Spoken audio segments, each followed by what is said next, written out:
Halo, selamat sore semuanya. Di kesempatan kali ini kita mau membedakan jenis-jenis empon-empon yang sering digunakan sebagai bahan jamu ya. Ada banyak sekali jenisnya, mulai dari kunci pepet ya, bentuknya seperti ini ya, ada perendil-perendilnya. Orang mengatakan kalau kunci pepet ini disebut juga sebagai kunyit putih atau kunir putih, tetapi sebenarnya bukan ya, karena kunyit putih itu ya bentuknya hampir mirip dengan kunyit ya, nanti kita bahas karena ini juga ada sampelnya. Nah, dilihat dari bentuknya, ini kunci pepet ini hanya leles ya atau empu, kemudian diikuti dengan adanya perendil-perendil. Ini semacam cadangan makanan yang biasa dimiliki oleh jenis tanaman empon-empon. Seluruh empon-empon sebenarnya punya perendil-perendil seperti ini ya, tapi jaraknya mungkin lebih jauh daripada kunci pepet. Nah, ini kalau kunci pepet itu warnanya seperti ini, dalamnya warnanya putih. Kalau di bau itu baunya hampir mirip dengan bau bengkoang ya. Jadi aromanya itu mirip dengan aroma bengkoang. Kemudian di sebelah sini ada beberapa jenis empon-empon yang bentuknya itu hampir sama ya.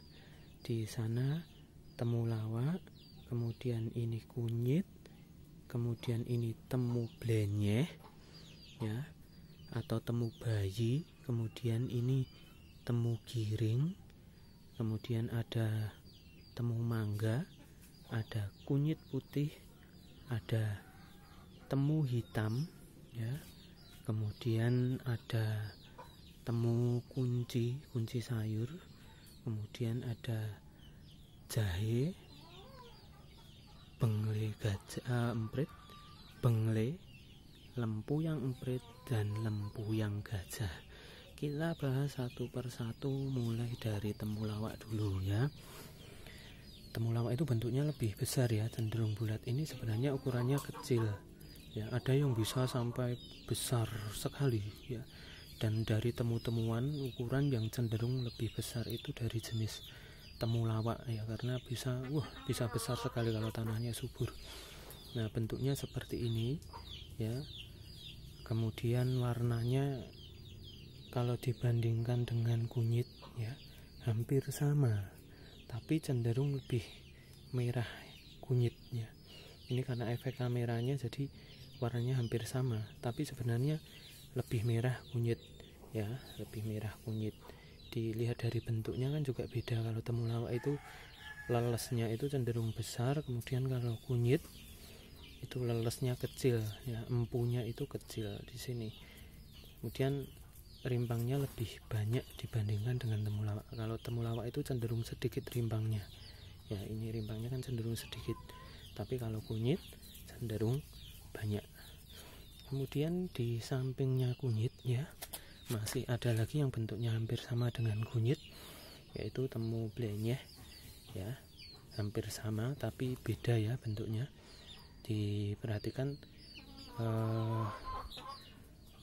bentuknya lebih panjang ruasnya dibandingkan dengan kunyit, dan lebih panjang ya.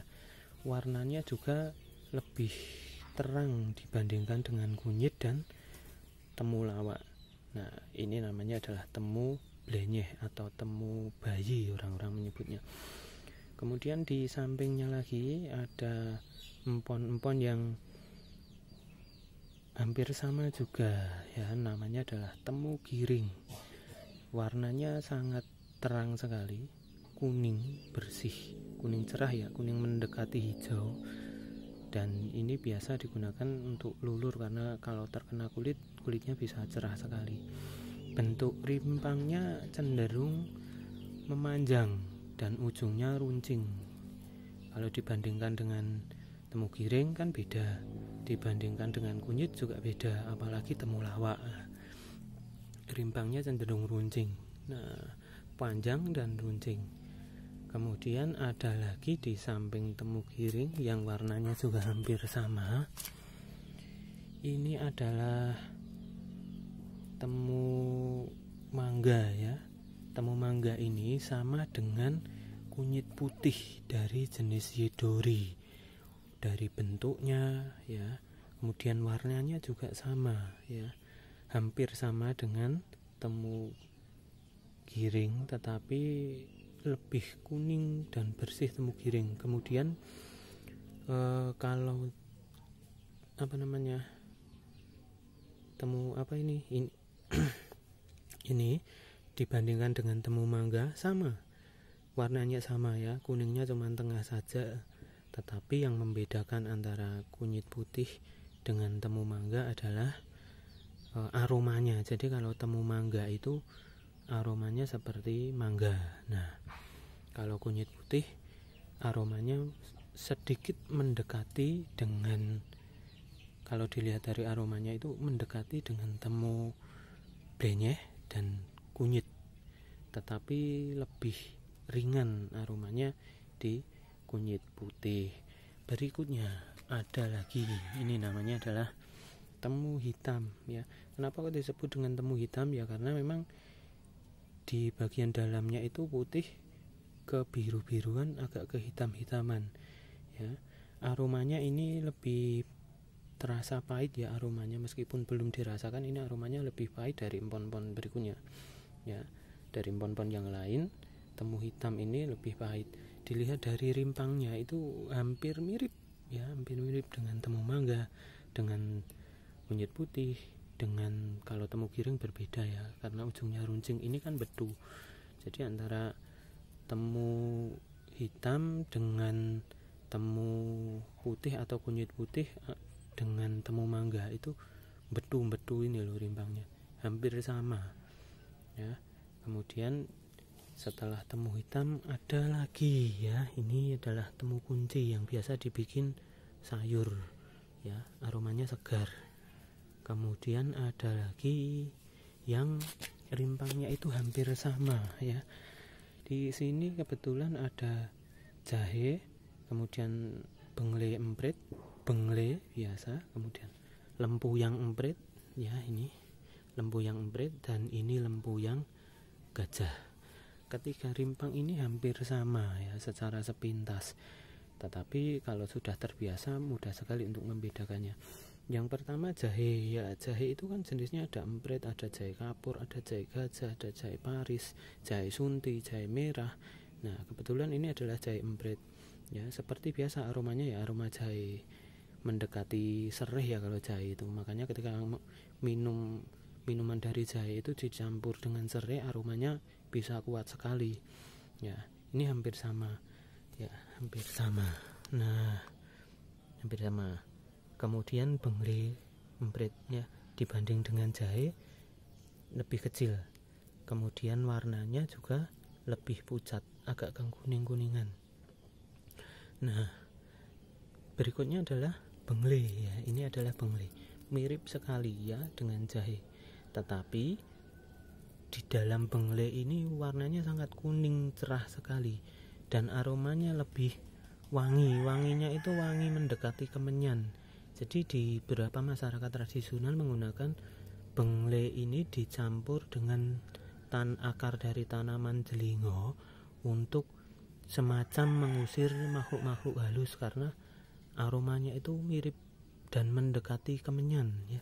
Jadi wangi-wangi gimana gitulah, beda dengan jahe aromanya. Kemudian di sampingnya ada lempuyang emprit. Nah mirip sekali dengan jahe ya, mirip sekali, tetapi yang membedakan lempuyang emprit ini lebih berserat. Jadi kalau kita patahkan, nah kita patahkan itu seratnya sangat kelihatan sekali ya, seratnya banyak loh. Seperti kalau orang Jawa mengatakan sontrotnya itu banyak sekali ya. Kemudian warnanya juga lebih terang, warnanya mendekati dengan jahe. Kemudian di samping lempuyang emprit ada lempuyang gajah ya, besar seperti jahe gajah, tetapi juga berbeda ya, beda. dibanding dengan lempu yang emprit. Lempu yang gajah ini agak mudah dipatahkan dan tidak kelihatan seratnya sedikit dibanding dengan lempu yang emprit ya. Kalau lempu yang emprit itu dipatahkan agak susah, tetapi kalau lempu yang gajah mudah dan bunyinya itu krek, itu bisa langsung patah. Tapi kalau lempu yang emprit itu karena seratnya lebih banyak, jadi dipatahkan itu hanya sempal saja gini tuh.